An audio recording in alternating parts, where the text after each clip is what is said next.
All right. It is good to see everybody that is here tonight. I appreciate y'all sharing y'all's time with me. I do want to share something with you just right quickly.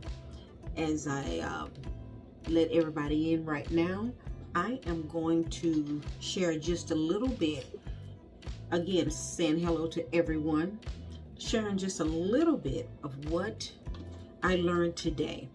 I'm going to try to give it to you the best way I can, based upon how it happened. It's a good thing when God shows you how He works with you, especially when He's going to change the way He works with you now, other than He used to work with you before. It comes a time where the way He spoke to us, the way He revealed Himself to us, the way we've learned no longer applies. And I believe we don't walk with Him expecting Him to change His ways with us. His ways change based upon how we obey, if we obey, or if we disobey. All of that, it plays a major part in that. And He began to shift because my life has shifted, not in a negative way, but my life and my pursuit had began to shift into not brand new directions, but more collaborations and more branches, if you will. So that means if I know that God is changing what He's given me to do, that also means He's going to change how He communicates with me. He's not going to stop communicating with me. It advances. When you advance, and if you claiming to advance, He's going to advance in communication, and He will expect a better turnaround. He will expect you to know His voice, and He expect you to see it more importantly than you've ever seen it before, because you're supposed to be an advanced believer or an advanced person that's moving forward. Now, if you are trickling and you know you're trickling, if you are stagnant and you know you're stagnant, then I'm not talking to you. I'm only talking to those who have within themselves declared, decided, can see, understand, know, can discern that they're moving in a more advanced place. That means God is going to speak to you in a more advanced manner, and He expects more from you. That's the foundation of what I'm saying. Now, I know there are some things that wisdom was giving me to do and advance in what I was already doing. That's the foundation, without just going into all the details. And in that, God was inspiring me to expand in areas that He's already made me proficient in. I thought I was pretty proficient, meaning I had mastered some things that I felt like I was in a good place. I'm like, okay, God, I like this. This is good. But He's not going to remain there because I'm satisfied. I felt compelled to increase, and also not just to increase like my workload, but to increase my proficiency when I already felt that I was proficient. Where I already thought I was good, there was room to grow. There was room to learn more. There was room to hear Him at another level. There's always room. Once you max out and become proficient in a thing, you go to the next level, and He expects more than what you were already doing. So if you sleepy behind everything else He already told you to do, just don't even think about it. Don't even consider your struggles before. There's a whole nother level. I'm saying that to say this. I'm like, oh my gosh. Okay, let me try to get it to y'all. I'm at Walmart. and I'm there for something else. And I plan my trips. I plan everything. Y'all, I am a time management queen girl. So I only go to Walmart on particular days. I'm just not running by Walmart because I don't have nothing else to do. I plan all my Walmart items to get them on that day because I'm just not running around everywhere. That's established. So on my regular Walmart run, see, I'm in my proficiency. Understand this. I'm mastering time. I'm mastering other things. And I'm in my space of proficiency. So in my space of proficiency, I'm not going to be before you long. I'm probably lying. But it's my hope that I'm not going to be here long. And I'm at Walmart. And all of a sudden, y'all already know how that is. I already know what all of a sudden means for me. Now, I don't know what that means for you. When I get an all of a sudden, that's my, okay, God, what do you want me to do? Now, that's a place of proficiency for me. When I feel an all of a sudden moment, God is about to give me some instruction. You got to learn your language with him. And so, I'm just minding my business, but I'm feeling that all of a sudden, I'm like, right here in Walmart, what's going on? Am I going to have to do some level of maybe praying for someone or speaking life into someone? No, none of that. I'm walking by the clearance section, and my collaboration mind, I'm trying to make this as simple as possible so you can understand. My collaborative mind began to see in the future what God has showed me before, and he said, get those items. I'm in the clearance section and get those items. And my mind is blown because I was asking him, I'm in my proficiency, show me how to expand in this area of what you've called me to do. I put that out there.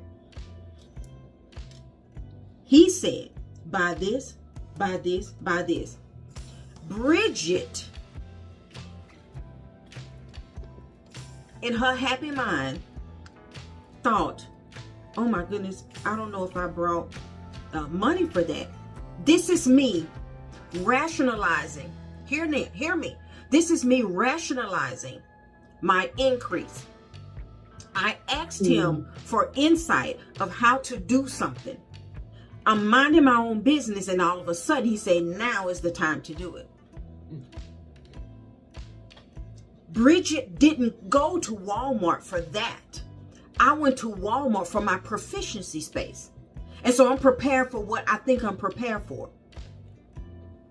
And I'm like, okay, yeah, I can do this. My mind is just going. I'm like, oh God, help me, because my mind is going and I'm seeing what he's trying to show me.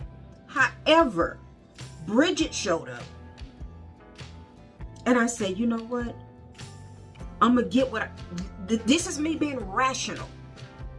I don't listen. If I'm not talking to you, ignore it.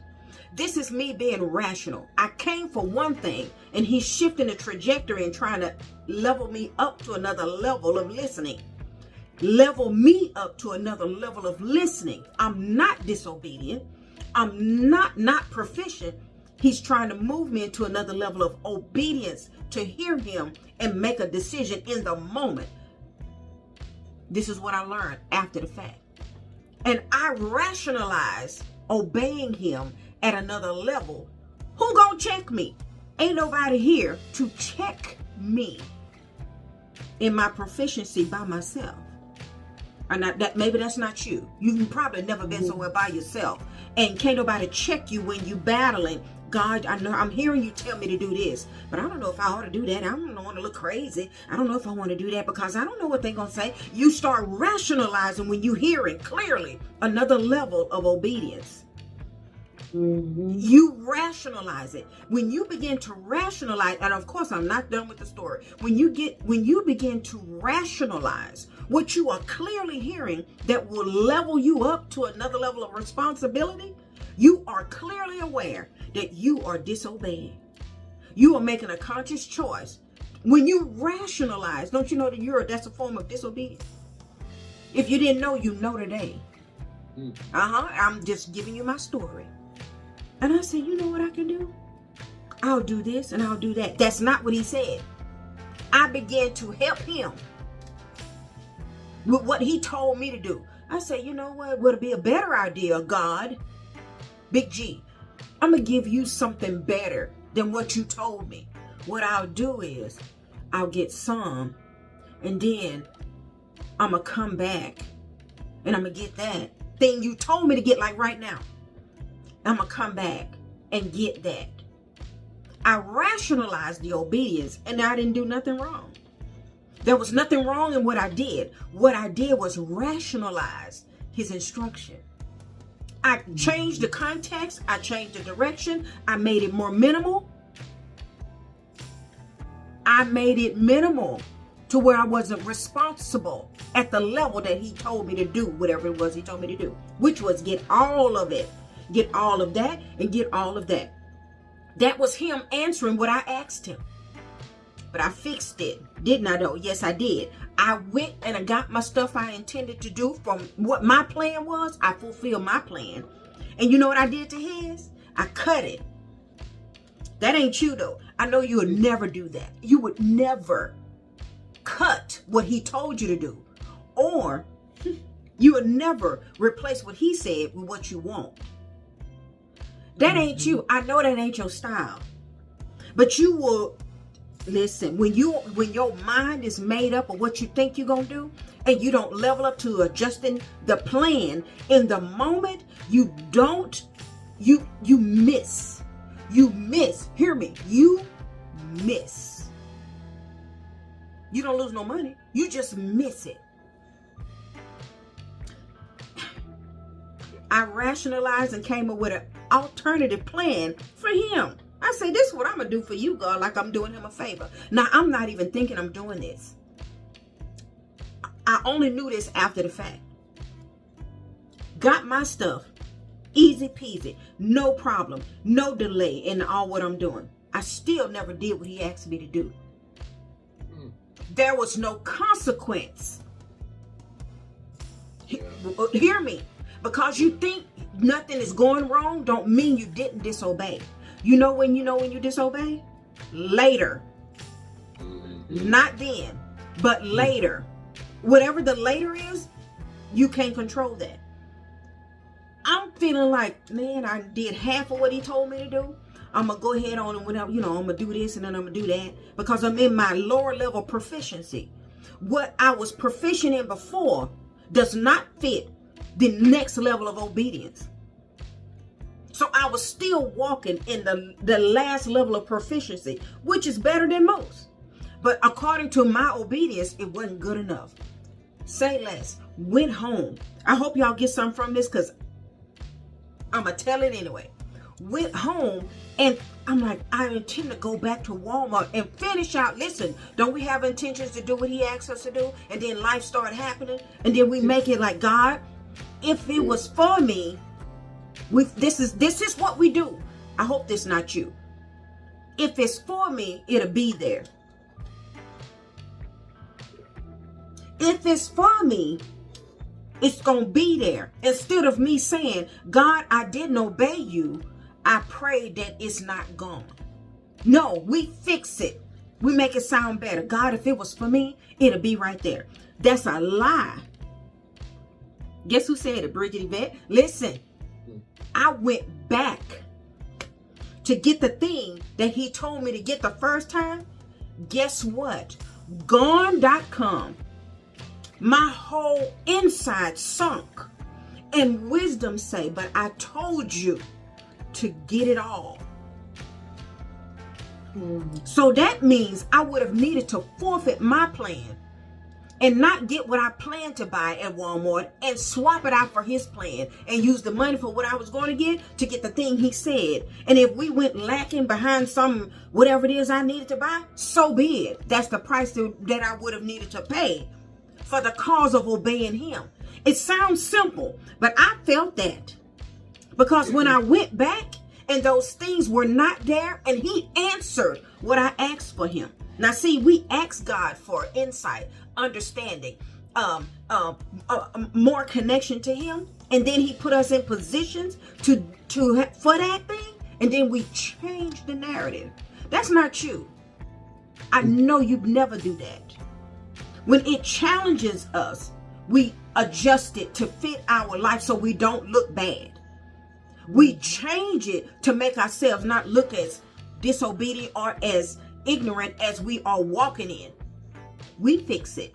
And who gonna check us? If nobody knew it, you just get with yourself and just validate yourself. I drove my happy self back to Walmart to get the thing that I did not get before because I did not obey him. Gone. So he said, the thing that I answered for you, you forfeited it. Yeah. You're the one who forfeited it. You cannot say that I didn't give you what you asked for. It's you that did not adjust when I told you to move immediately. It didn't matter that it looked like you was taking it all. I told you to take it all. But this is the other thing.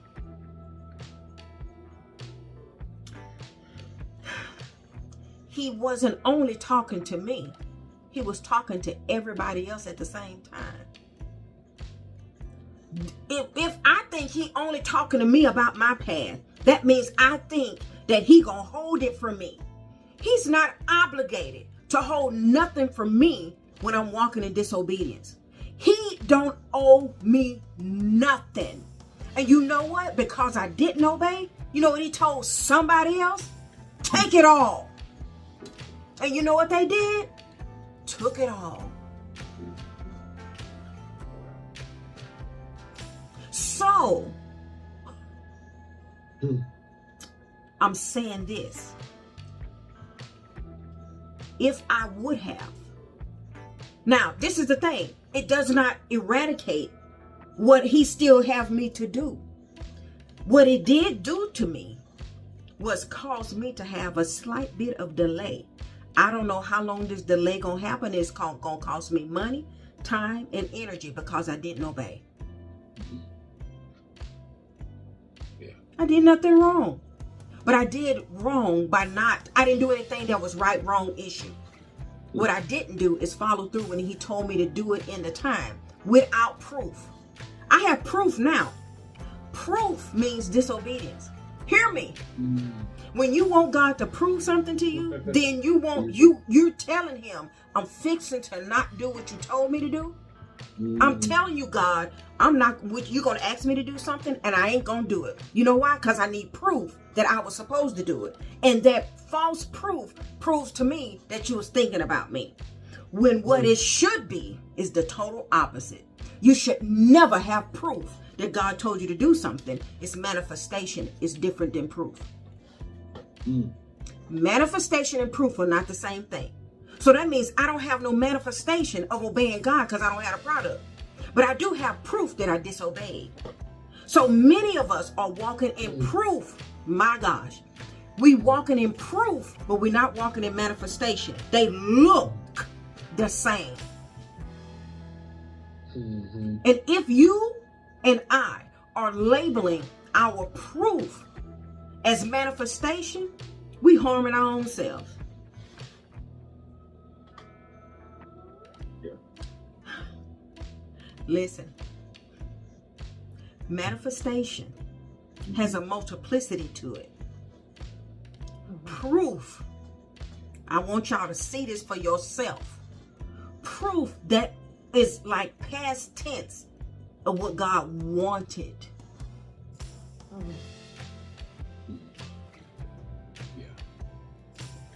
Guess what? He probably no longer wants it. He told somebody else. He told somebody else when they went to the clearance section, because see, God is speaking to other people other than me. He told them, Bridget didn't get it. Okay, fine. I need you to get it all. So when I come back, I have proof that I should have done what he told me. And you know, I can't even fix it with my saved self. Still loving God. And I have proof. And I'm feeling a kind of way because I have proof that God encouraged me and inspired me to do something and I didn't fully do it. I have proof. I don't have manifestation. Yes.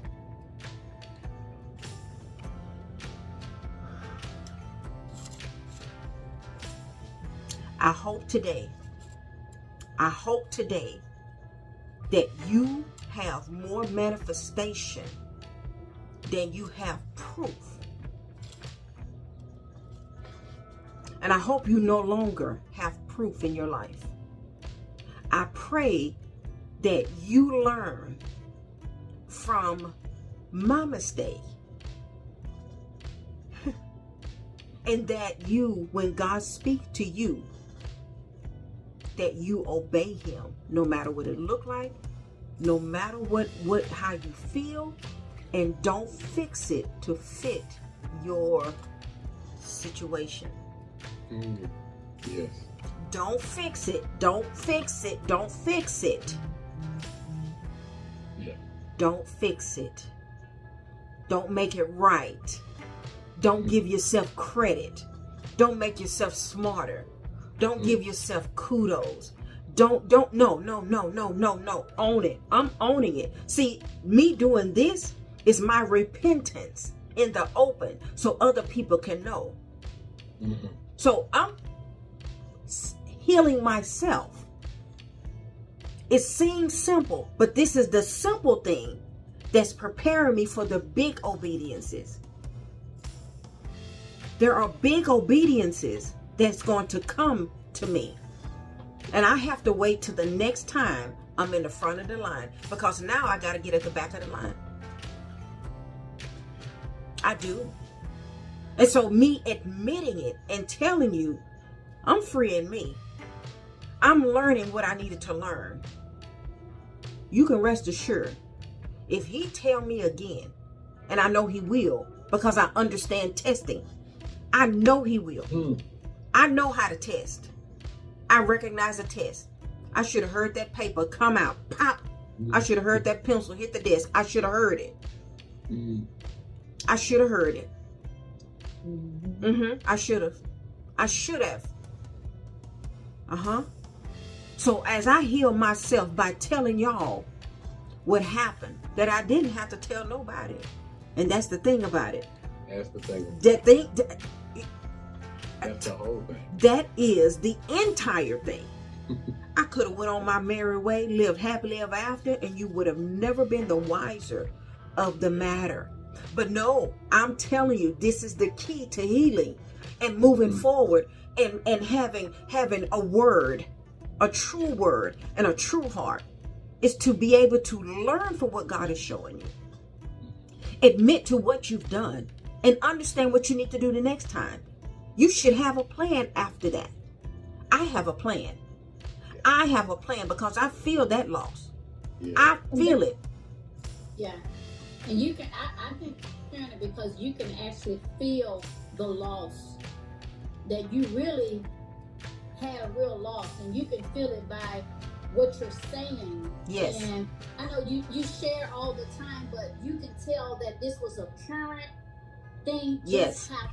Yes. And that was a loss, and and I guess I want to say I feel it's the anointing behind it, that you recognize that, I lost, and I can feel it over here. I actually can feel what it is when you lose something. It's a whole different feeling that you have, that you missed it, and like you said, you went back to go and get it, and it was there. It wasn't there. Yeah. And God ain't just, and then they let us know, God ain't speaking just to us. He's speaking to other people too. And we need to get that out, and saying what you said before, if it's for me, it'll be there. And we use that so much that it has crippled us, blinded us, and have caused us to be in big debt because we're not listening to what the Spirit of God is leading us to. So I thank you, and I felt that over here. This started stirring up something in me. They're like, oh yeah. Yeah. That's low. That common statement is actually low level thinking. That is not high level. Yeah. That is low level thinking by assuming that God is going to hold something up for you. He have all this whole big world that he's doing amazing things with people that actually believe him the first time. Hear me. If we are not obeying him the first time, don't you know he gives it to somebody else? Yeah. Why does he need to wait on you when you're hesitant? Why would he need to wait on me if I'm being hesitant? He don't have to. And I promise you, when I had that moment, don't you know, people out of nowhere came to the same area. I was on that aisle by myself. And out of nowhere, it got flooded. I'm like, oh. He said, I speak to everybody at the exact same time. I'm like, it ain't about me. Once again, Bridget Yvette, it's not about you. Another level of, it's not about you. It's about what I said. I just walked out and just walked out. That's all I could do. Because I was in, this is the, if you understand retail, you understand how when something is in a clearance section, they just put it there. I know the timing of that because I worked retail 20 years, hear me. And I know how the timing is of clearance. I was at the right place at the right time to get all the products that I needed for the thing that he told me to do next year.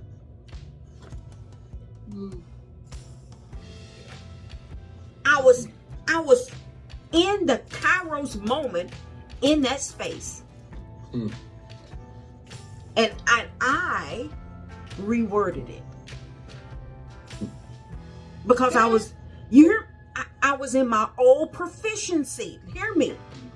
I was in my maximum of the previous level.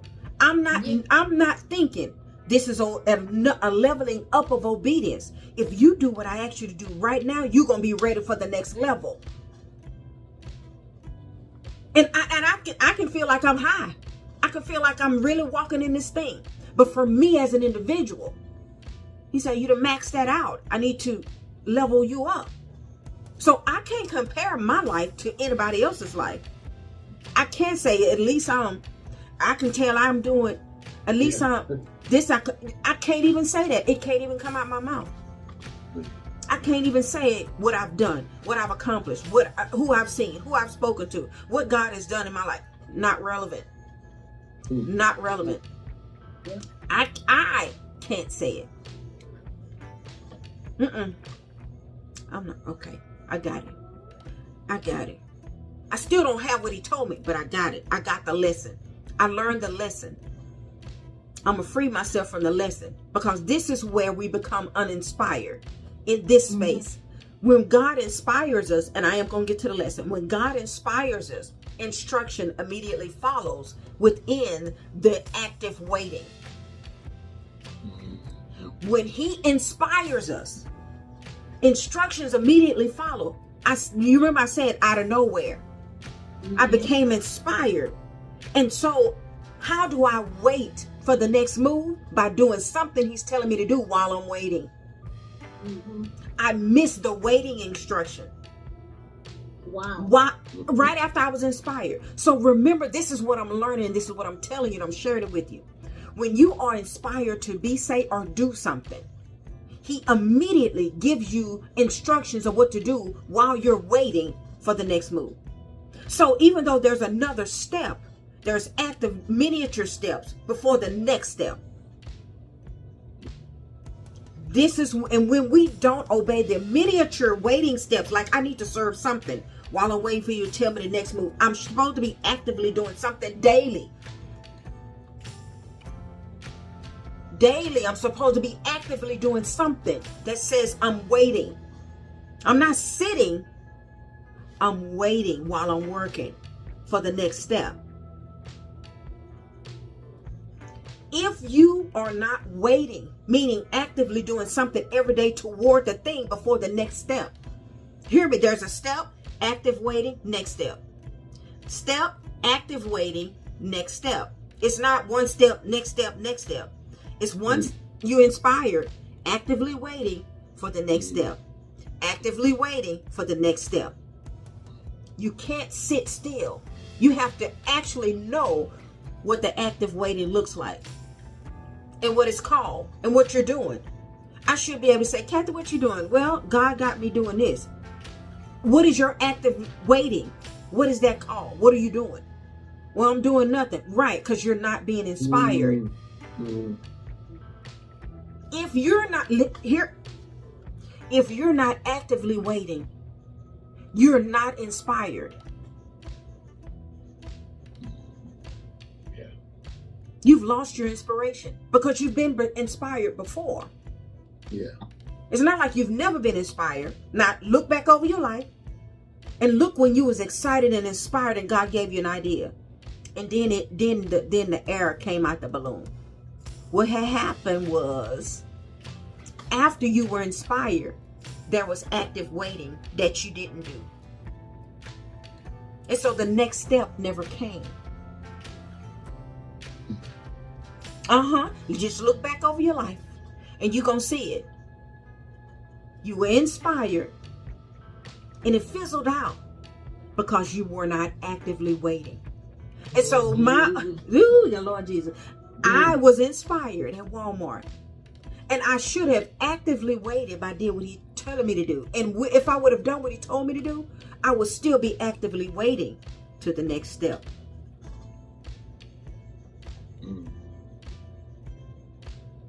And he still loves me. And he still called me. I didn't lose my calling. But I felt that. And so if you look back over your life and you see where you missed out on a call, he inspired you. You didn't actively wait.